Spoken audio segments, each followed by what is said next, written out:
কুয়েতে অবৈধ অভিবাসীদের সাধারণ ক্ষমা ১৩ দিন বাড়িয়ে ৩০ জুন পর্যন্ত করা হয়েছে। ১৭ জুন অবৈধদের দেশ ত্যাগের শেষ সময় ছিল। কুয়েতের উপপ্রধানমন্ত্রী, প্রতিরক্ষামন্ত্রী এবং ভারপ্রাপ্ত স্বরাষ্ট্রমন্ত্রী শেখ ফাহাদ ইউসুফ আল সাবা এই ঘোষণা দেন। কুয়েত থেকে জাহাঙ্গীর খান পলাশের পাঠানো তথ্যচিত্রে ডেস্ক রিপোর্ট।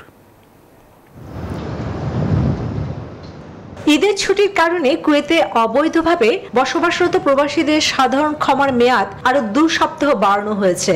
দেশটিতে ১৭ মার্চ থেকে শুরু হওয়া ৩ মাসের জন্য সাধারণ ক্ষমার মেয়াদ ১৭ জুন থেকে বাড়িয়ে ৩০ জুন পর্যন্ত বাড়ানো হয়েছে। বিশ্বমানের থার্মিক্স রড, সালাম স্টিল থার্মিক্স, দেশের একমাত্র থার্মিক্স রড।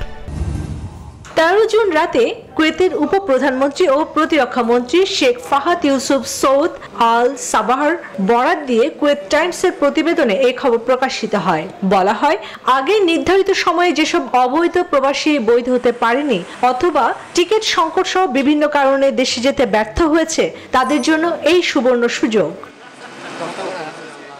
জানা গেছে, যেসব প্রবাসীর আকামার মেয়াদ নেই এবং পাসপোর্টের মেয়াদ নেই এমন ৪,০০০ বাংলাদেশিকে আউট পাস দিয়েছে বাংলাদেশ দূতাবাস।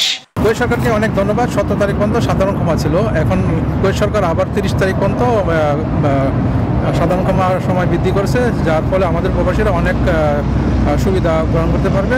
চলমান সাধারণ ক্ষমার মেয়াদ শেষ হলে কঠোর অভিযানে নামবে কুয়েত সরকার। এমনকি যারা অবৈধ প্রবাসীদের আশ্রয় দিবে তাদের মোটা অঙ্কের জরিমানা সহ কারাদণ্ড ভোগ করতে হতে পারে। চন্দ্রানী চন্দ্রা, নিউজ 24।